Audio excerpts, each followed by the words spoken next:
Hello दोस्तों, आप सभी को नमस्कार। मैं हरकेश सर अपने YouTube channel Harkesh sir official पर आप सभी का हार्दिक स्वागत और अभिनंदन करता हूं।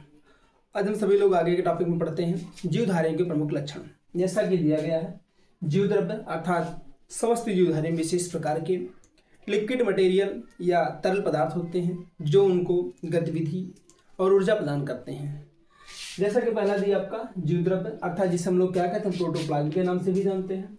फिर उसके बाद आपका अगला है संगठनात्मक स्तर अर्थात जो भी जीव होते हैं, जो भी जीवधारी होते हैं, उनके शारीरिक ढांचा, उनके आकार की बनावट कैसे होती है, इसके बारे में हम लोग पढ़ते हैं। अर्थात शारीरिक ढांचा है, इससे पता चल जाता है कि किस वर्ग के जीव हैं।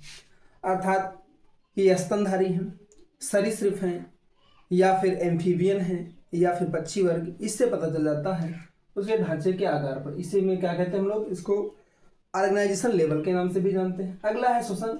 कोई भी जीव जीवित है तो इसका मतलब है क्या है, उसमें श्वसन क्रिया संचालित है। अर्थात श्वसन क्रिया संचालित होने का मतलब है कि व्यक्ति के जीवित होने का प्रमाण देती है। नेक्स्ट हमारा आता है उपापचय अर्थात जीवधारी है तो इसका भी प्रमुख लक्षण। उपापचय का मतलब है, इसको अंग्रेजी मेटाबॉलिज्म कहते हैं।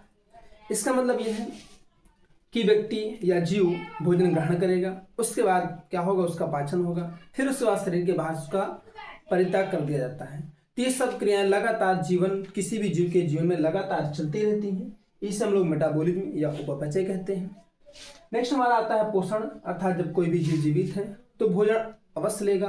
भोजन के रूप में वह ग्लूकोज, कार्बोहाइड्रेट, प्रोटीन, फैट, इन सभी को ग्रहण करता है। इसे क्या कहते हैं, पोषण कहते हैं। नेक्स्ट हमारा उत्सर्जन। शरीर में पचे हुए जो भोज्य पदार्थ होते हैं वह शरीर से बाहर परित्याग करने की क्रिया क्या कहलाती है, उत्सर्जन कहलाती है।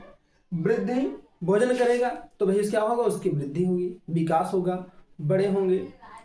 और उसके बाद समस्थापन की बात करते हैं जिसमें क्या है भाई, उसकी शारीरिक आकार की संरचना में संतुलन बनाते हैं ये। तो इसके आगे की बात करते हैं हम लोग, तो आगे हमारा इसके बाद आता है समस्थापन के बाद अगला आता है गति। गति की बात करते हैं।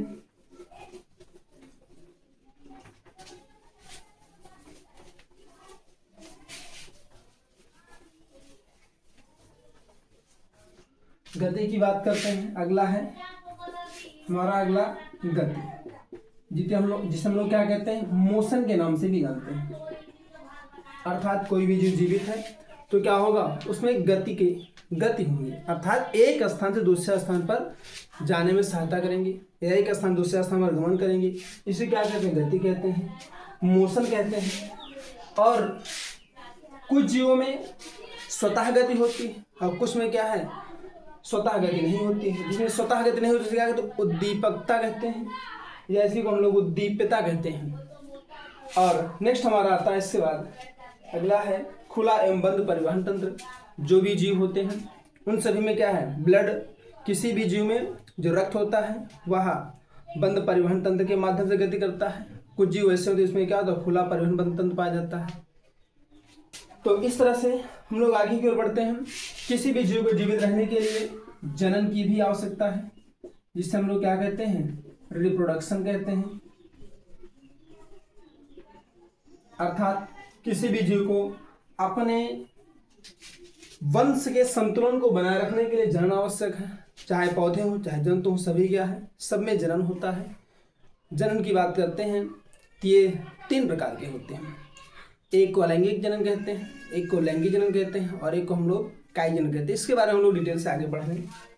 फिर साथ आगे आपका दिया है जीवन चक्र। किसी भी जीव का जीवन चक्र लगातार चलता रहता है। जन्म लेता है, फिर उसके बाद वृद्धि करते हैं, बड़े होते हैं, फिर बाल्यावस्था में आते हैं, फिर युवावस्था में, फिर वृद्धावस्था में, फिर उसके बाद क्या होता है, उनकी मृत्यु हो जाती है। ये जीवन चक्र लगातार प्रकृति का चलता रहता है। इसी तरह जंतुओं के साथ, इसी तरह पौधों के साथ, दोनों में चलता रहता है। नेक्स्ट हमारा आता है भाई सजीवों में अनुकूलनशीलता। जितने भी जीव होते हैं वो सभी क्या है, चाहे ताप के प्रति हो, चाहे प्रकाश के प्रति हो, चाहे ध्वनि के प्रति हो, अनुकूलनशीलता को दर्शाते हैं। अर्थात जैसे कोई भी जीव है, अचानक तेज हार्न की आवाज पड़ गई तो क्या है, अपने आप को उसके हिसाब से अपने आप को असहज महसूस करते हैं। या ठंडी या गर्मी जैसे ठंड के मौसम में क्या है भाई, हम अपने आप को क्या करते हैं, अनुकूलित कर लेते हैं।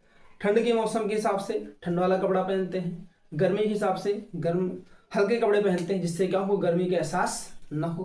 तो ये क्या है, इसके प्रति हम लोग जैसा मौसम देखते हैं वैसे ही क्या है, चाहे पौधे हों चाहे जंतु हो, सभी क्या करते हैं, अनुकूलित कर लेते हैं अपने आप को। फिर हमारा नेक्स्ट आपका आता है सजीवों में प्रतिक्रियाशीलता। प्रतिक्रियाशीलता की बात करते हैं, जिससे हम लोग जीवन चक्र अगला हमारा,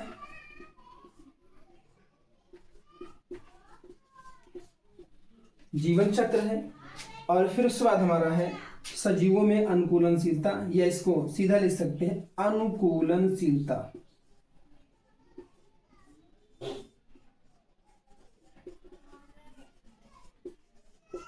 इसको हम कहते हैं यदि में लाइफ साइकिल कहते हैं, और इसे कहते हैं हम लोग एडाप्टेबिलिटी कहते हैं, या एडाप्टेशन के नाम से भी जानते हैं।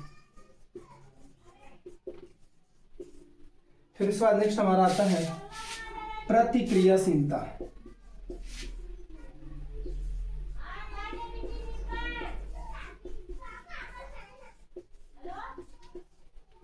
इसे हम लोग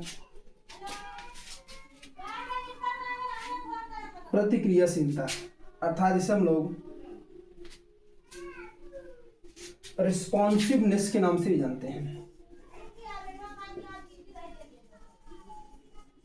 अर्थात ये हमारा उद्दीपनशीलता संबंधित है, अर्थात जैसे कभी भी किसी भी प्रकार की अनुक्रिया ताप के प्रति, ठंड के प्रति या गर्म वस्तु के प्रति, हम लोग जैसे गर्म वस्तु पर है, हाथ हमारा जाता है फिर हटा लेते हैं, तो क्या है, हम उसके प्रति प्रतिक्रियाशीलता दर्शाते हैं, जिससे क्या हम उससे बच सकें।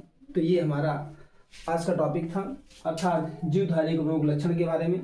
इतना पॉइंट आप समझ चुके होंगे, और मिलते हैं आपसे हम अगले नेक्स्ट वीडियो में। इसके आगे का टॉपिक आगे हम पढ़ते हैं।